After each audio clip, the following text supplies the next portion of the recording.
আচ্ছা, একজন CA, young CA, chartered accountant, তিনি তার বাবার প্লাস্টিক ফ্যাক্টরি আছে, তো তিনি মেয়েদের ক্লিপ বানাতে চান আর কি, ক্লিপে সেটাকে তিনি অনলাইনে বেচতে চান। তো আমার কাছে সাজেশনের জন্য এসেছিলেন এবং দেখুন, আপনি তো ক্লিপের দাম তো কম, আপনি হয়তো গ্রুপ অফ 5 আপনি 200 টাকা 300 টাকায় যাই বেচতে যান না কেন, মেন সমস্যা হচ্ছে এই যে তারপর আপনার বিক্রি করার প্রবলেম পড়বে না। এক হচ্ছে কি আপনার কিনবে, আপনার ব্র্যান্ড নেই, আর সেকেন্ড একটা ব্যাপার হচ্ছে যে ডিস্ট্রিবিউশনে করতে দেখবেন যে সেটা বাড়ি বাড়ি পাঠানোর খরচ, অর্থাৎ আপনার অনলাইন পাঠানোর খরচ অনেক বেশি আপনার ক্লিপের দামের থেকে, রাইট? তো তখন উনি ব্যাপারটা বোধহয় অতটা বুঝতে পারেনি, তবে যেহেতু সিএ করেছেন, বিজনেস ম্যাথামেটিক্স বোঝে, নিজেই বুঝতে পেরেছেন প্রবলেমগুলো কী কী হবে।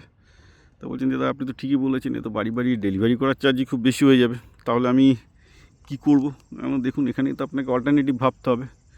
আচ্ছা, বিজনেসও কিন্তু একই ব্যাপারে। অ্যাকচুয়ালি আমি কেন এই ভিডিওটা করছি, যেটা সবাইকে বোঝানোর জন্য, যে যারা ভাবছেন যে বিজনেস করে বড় হতে যান, বিজনেসেও কিন্তু আপনাকে ম্যাথামেটিক্সের মতো প্রবলেম সলভ করতে হবে। উনি যে প্রবলেমটা সলভ করছেন সেটাও একটা ম্যাথামেটিক্যাল প্রবলেম, যে ডিস্ট্রিবিউশন, অল্টারনেটিভ ডিস্ট্রিবিউশন তাহলে কী করে হবে। এবং এই ম্যাথামেটিক্যাল প্রবলেমের সবচেয়ে মজার ব্যাপার হলো, এটা কোনো বইয়ে বা ম্যাথামেটিক্যাল প্রফেসরকে দিলেও সে সলভ করতে পারবে না, এবং এআইকে দিলেও সলভ করতে পারবে না। কেন পারবে না? কারণ এই ইনফাইনাইট ডিগ্রিজ অফ ফ্রিডম আছে। কেন ইনফাইনাইট ডিগ্রিজ অফ ফ্রিডম আছে? কারণ এই প্রবলেমটা 10ভাবে 20ভাবে সলভ করা যায়। এবং একটা মানুষ যে অ্যাকচুয়ালি এই ওয়েস্ট বেঙ্গলে ডিস্ট্রিবিউশন ডেলিভারির মধ্যে আছে, সে ওই 5-10টা জিনিস বুঝতে পারবে, কিন্তু তার ম্যাথ করার মতো ক্ষমতা নেই, সেটা একটা আলাদা আলাদা প্রবলেম হবে। তো এই জন্যে যে বেসিক্যালি বিজনেসটা কেন কঠিন লাগে, লোকের কঠিন লাগে কারণ লোকে বিজনেস করতে গেলে দেখে যে একটা না একটা প্রবলেম আটকে যাচ্ছে, এবং এই প্রবলেমটাকে সলভ করাটাই কিন্তু আসল বিজনেস। আর এই প্রবলেম সলভটা তারাই ভালো করবে যারা ছোটোবেলা থেকে ম্যাথ ফিজিক্সের প্রবলেমও, যদি ব্রেনটা আর কি ওই রকম, যে আচ্ছা এই প্রবলেম দিলে এই সলভ করতে হবে, এই প্রবলেম, প্রতিটা প্রবলেম সলিউশন একটা স্ট্রাকচার থাকে আর কি, ওই ব্রেনের মধ্যে স্ট্রাকচারটা তৈরি হলেও হবে। তো অনেকে, যেমন একজন আমাকে আর কি লিখেছেন যে আপনি যে বলছেন যে বেসিক্যালি আপনি যে ছেলে মেয়েদেরকে এআই থেকে শিখতে বলছেন, তো এআই তো সেগুলো অলরেডি জানে।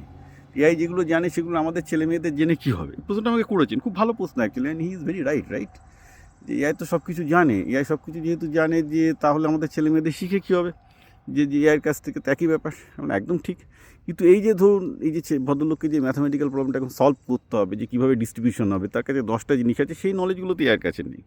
সেটা একমাত্র যে মাঠে ঘাটে করে সেই জানে, এবং লোকজনের কাছে যেতে হবে, বোঝাতে হবে, যে ডিস্ট্রিবিউশন চ্যানেলটা তৈরি করতে হবে, তার ম্যাথটাও তাকে করতে হবে। সেই ম্যাথটা করতে এআই হেল্প করতে পারে, once you get it down into spreadsheet, এই পর্যন্ত এআই হেল্প করতে পারে। কিন্তু যে ছেলেটা, অর্থাৎ ছেলেটাকে ম্যাথ জানতে হবে, তার সাথে সাথে কিন্তু বেসিক রিয়ালিটিটাকেও বুঝতে হবে, ওকে? এবং তার ম্যাথ জানাটা জানতে হবে না তা কিন্তু নয়, তাকে ডেফিনেটলি ম্যাথামেটিক্স না জানলে সে বুঝবেও না যে প্রবলেমের স্ট্রাকচার থেকে, যে একটা ডিস্ট্রিবিউশন প্রবলেম, এটা একটা ম্যাথামেটিক্যাল, কনস্ট্যান্ট ম্যাথামেটিক্যাল প্রবলেম।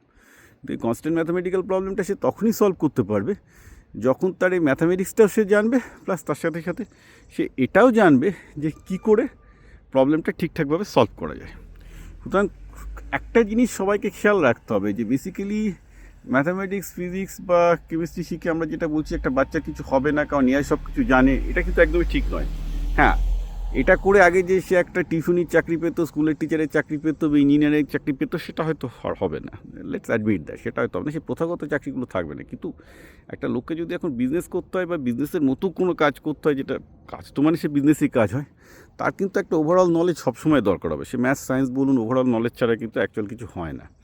এই ব্যাপারটা আমি লোকজনকে বারবার করে বুঝিয়ে পারি না, যে একটা এখন যেটা বহুদিন ধরে লোকজন বলে আসছে এআইয়ের যুগের জন্য, এআইয়ের যুগে যেহেতু স্পেসিফিক ভার্টিক্যাল নলেজগুলো এআই সবচেয়ে ভালো জানে, অর্থাৎ এআইয়ের মতো ফিজিক্স করতে পারবেন না, এর মতো ম্যাথামেটিক্স করতে পারবেন না, কিন্তু আপনার এই যে বিভিন্ন ফিল্ডের নলেজগুলো আছে এবং সেগুলোকে কাজে লাগিয়ে আপনি একটা বিজনেস করতে পারবেন, ওটা এআইয়ের পক্ষে করা নেক্সট ইম্পসিবল। কারণ কি, প্রত্যেকটা ইনফরমেশনকে কাজে লাগিয়ে এইখানে একটা সলিউশন তৈরি হতে পারে, যে সলিউশনের ডিগ্রিজ অফ ফ্রিডম বেশি, যেটা আমি খুব এই স্পেসিফিক এক্সাম্পলটা দিলাম, এটা কিন্তু মাথায় খেয়াল রাখবেন।